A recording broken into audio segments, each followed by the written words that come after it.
Mungkin orang tua kita dulu jika hendak mengirimkan pesan harus menulis surat dulu, mengirimkan ke kantor pos, dari kantor pos ke kantor pos lagi, dan dari kantor pos ke tujuan masing-masing.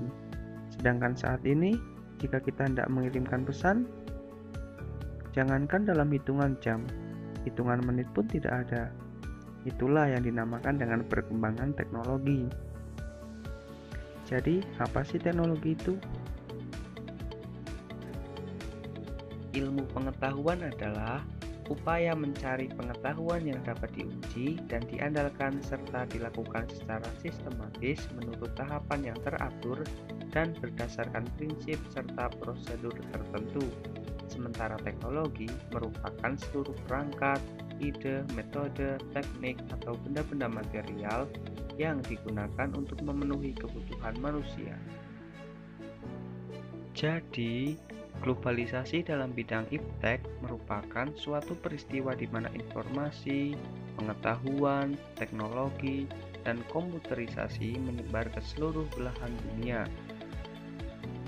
Ciri-ciri globalisasi di bidang teknologi adalah adanya perangkat komputer, laptop, dan handphone, adanya media cetak dan media visual, berkembangnya iptek dengan adanya teknologi baru seperti hadirnya smartphone canggih, informasi bisa dicari dengan mudah dan tidak tertandingi, kebebasan dalam berpikir, informasi yang semakin mudah terserap, dan meningkatkan kreativitas dan kecerdasan dalam berbahasa asing.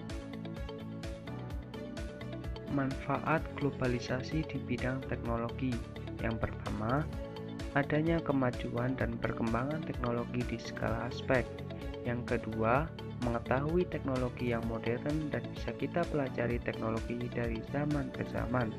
Yang ketiga, dapat mempercepat komunikasi jarak jauh. Dan yang keempat, memudahkan dalam mencari informasi. Dampak positif globalisasi teknologi. Kemudahan dalam komunikasi jarak jauh, diciptakannya mesin canggih, kemudahan dalam transaksi jual beli, kemudahan dalam mengakses informasi dari internet, serta kemudahan dalam sarana transportasi. Dampak negatif globalisasi di bidang teknologi. Tergesernya tenaga manusia, masuknya budaya asing yang buruk, munculnya individualisme, ketergantungan terhadap teknologi, serta maraknya kejahatan di dunia maya atau cybercrime.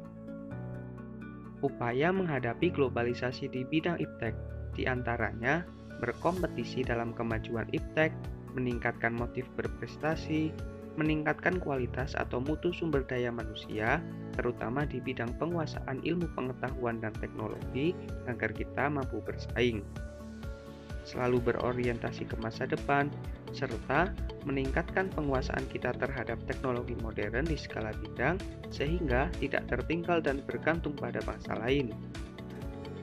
Selanjutnya, apa sih contoh globalisasi di bidang iptek yang kalian rasakan dalam kehidupan sehari-hari?